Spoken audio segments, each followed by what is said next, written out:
जो Newton second law of motion, Newton law of gravitation है ना, ये जो कि एक अट्रैक्टिव लॉ है, अट्रैक्टिव लॉ ऑफ अट्रैक्शन है, तो इसमें एक नेगेटिव साइन अपीयर होता है। वो इसकी वजह ये होती है कि ये एक प्लेनेट है m1, ये कोई और ऑब्जेक्ट है m2, तो रेडियस का वेक्टर इस तरह से लिया जाता है और फोर्स ऑफ अट्रैक्शन जो कि इस तरफ है, तो इसलिए इसमें एक नेगेटिव साइन होता है। लेकिन हम इस नेगेटिव साइन की परवाह नहीं करते और सारी कैलकुलेशंस पूरे सिलेबस में हम इसको इग्नोर करते हैं।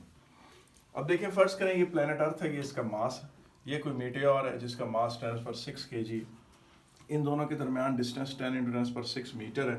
तो आपसे कहा गया कि calculate force of attraction between earth and meteor.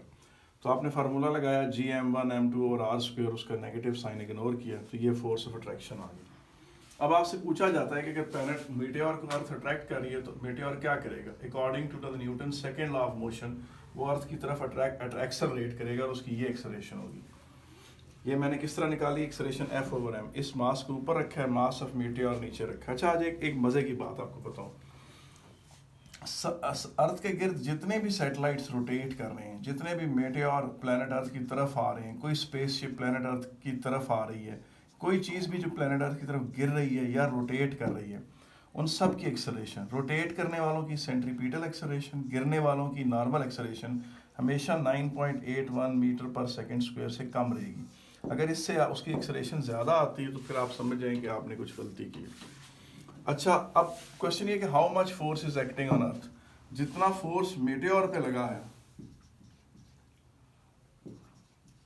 उतना ही फोर्स अर्थ पे लगा है। क्यों? न्यूटन्स थर्ड लॉ के मुताबिक action and reaction are always equal and opposite. तो क्या अर्थ एक्सेलरेट करेगी मीटियोर की तरफ? जी करती है।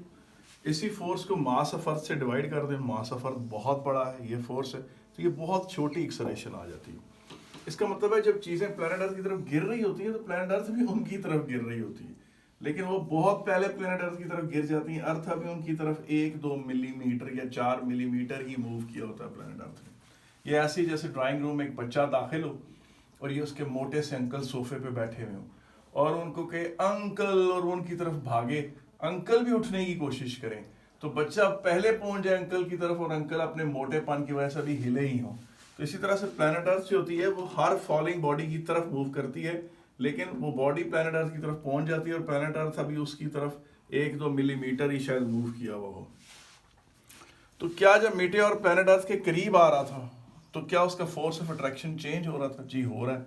उसकी वजह यह है कि ये रेडियस आर है, ये आर जब कम होगा, जब मीटियोर और करीब आएगा, आर और कम होगा, और कम आएगा, और कम हो जाएगा, तो फोर्स ऑफ अट्रैक्शन बढ़ती रहेगी। यहाँ कम होगी, यहाँ ज़्यादा होगी, यहाँ उससे भी ज़्यादा होगी। तो इसका मतलब है कि मीटियोर पर फोर्स ऑफ अट्रैक्शन बढ़ रहा है, और अगर बढ़ रहा है तो उसकी एक्सेलरेशन टुवर्ड्स प्लैनेट अर्थ भी इंक्रीज कर रही है।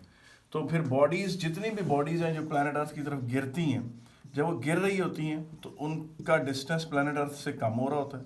जब उनका डिस्टेंस प्लैनेट अर्थ से कम हो रहा होता है तो उनकी एक्सेलरेशन, उन पर फोर्स बढ़ रहा होता है, उन पर एक्सेलरेशन बढ़ रही होती है। तो planets bodies fall towards the planet with non uniform, non बड़ा है, नॉन यूनिफॉर्म एक्सेलरेशन। अच्छा, तो फिर हम ये वाली इक्वेशंस क्यों यूज़ करते हैं सिंपल फ्री फॉल में कि जी एक बॉडी को 100 मीटर से गिराया गया है, उसकी वेलोसिटी वगैरह निकालने के लिए ये वाली इक्वेशंस क्यों यूज़ करते हैं? इन इक्वेशंस में तो एक्सेलरेशन कांस्टेंट एज्यूम की गई है। उसकी वजह ये है कि प्लैनेट अर्थ की सरफेस पे जी की वैल्यू 9.81 है। अगर 1000 मीटर ऊपर चले जाए तो तब भी रफली 9.81 ही होगी। फ़र्ज़ करें यहाँ पर 9.81342 हो तो वहाँ पर 9.81341 होगी, यानी जो जी में कोई कमी आई होगी वो 5वें-6वें डेसिमल प्लेस पे जाके उसको फ़र्क पड़ा होगा। तो हम 1000 मीटर तक, 2000 मीटर तक की जो हाइट्स हैं, इसमें हम इस decrease of g is negligible for small heights, so we can safely assume that g is constant. तो फॉर स्मॉल हाइट्स हम ये वाले फार्मूले लगा सकते हैं, लेकिन जियोडेटिक लेवल पर, बड़े लेवल पर कि जी चीज़ प्लैनेट अर्थ से बहुत दूर से प्लैनेट अर्थ की तरफ आ रही है, इस तरह के क्वेश्चन फार्मूले नहीं लगाएंगे।